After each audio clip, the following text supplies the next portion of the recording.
Well, it's here, the game we've been finally waiting for. A trip to Sunderland. I know your blog's very popular among Sunderland fans. You haven't been upsetting any Sunderland fans on your blog. We don't need the dark glasses in the beard, do we?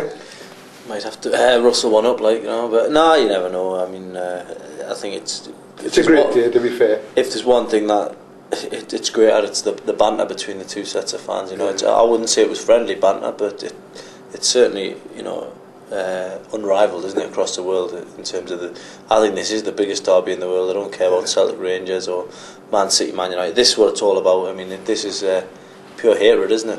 Yeah. I mean, I think it's fair to say that there's even rivalry in the press room, isn't there? I mean, I fell out with a guy at St James's Park who jumped up and punched the air when Sunderland scored. Can you remember? I threw a pen at him, and it's not just the fans that have fun. But I mean, obviously the most important things on the field. I mean, we've been getting carried away a little bit about what great performances Newcastle have had in the last two games against Everton and Manchester United, Manchester City against 10 men. But the bottom line is that Newcastle United are still in the bottom two. Yeah. I think, because to tell the truth, when it's like this, I very rarely look at the league table. I presume if Newcastle win, they'll move out of the bottom three and certainly above Sunderland. Yeah, that's it. I mean, I can't remember last time Newcastle won the relegation zone going into a game like this. That's for sure. But it's just a massive game, full stop. I mean, 3 points are needed because of the lack of wins since August. And you know, joking here, going into it, he's unbeaten, but he's also looking for his first win. I keep saying you've been here 4 weeks and you're still unbeaten. You know, but don't mention they've only played 2 games. I mean, he's lifted the players off the floor, which they were, and you know, but he's got a massive. We've talked about his motivational skills, but he's got a massive task on his hands to lift them for this one, because Sunderland will fancy this, make no doubt about it. This is their, for me. I mean, last year was a great chance to beat it really under Sam when Newcastle played terribly at the Stadium of Light.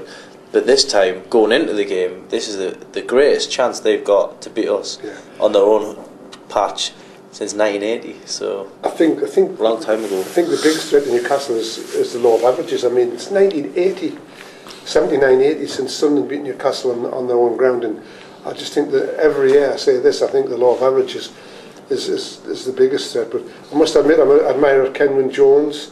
But I think he might just be on the bench. But I think for the first time for a few years since maybe Niall Quinn and Kevin Phillips, Sunderland have got players that could hurt Newcastle Lee. Yeah, I mean, I just keep thinking of Michael Chopra. I think there's so many little twists and turns on Derby Day, and I mean he'll be desperate to get a goal against Newcastle. You know, he nearly did last year, didn't he, when he hit the crossbar in the closing stages. I mean, that would have been a great script for him, but he'll be looking to score in this one, and you know, that would be the perfect script for a Sunderland fan. But Joey Barton scoring the winner might be. I was going to say, we'll have to mention Joe. I have no fears over Barton. You know, I mean, I've listened to neutral people saying, can Joe Kinnear trust Joey Barton if he plays on Saturday? So I asked Joe, and he says, yeah, I can trust him. I've got full confidence. I mean, to be fair, Barton should have been sent off last year at Sunderland, but I'm sure if Joey Barton gets out there, I mean, you know, before all this happened this week, and he was going to go there, when we knew this was the game, he would have got some sticks. So I can't see how it's going to be much worse, to tell the truth, Lee. Well, that's it. I mean, I think Barton will be revved up for this, and you know, I think he's probably going to use it as to feed off, isn't he? The animosity. I mean, he's not bothered by what anyone says.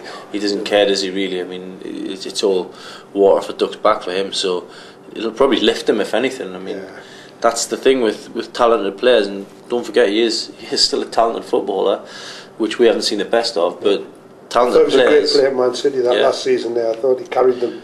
You taunt players that have got ability, then they can punish you, and that's the biggest factor for Sunderland and their supporters on for this. I'm going for score draw, 2-2 draw.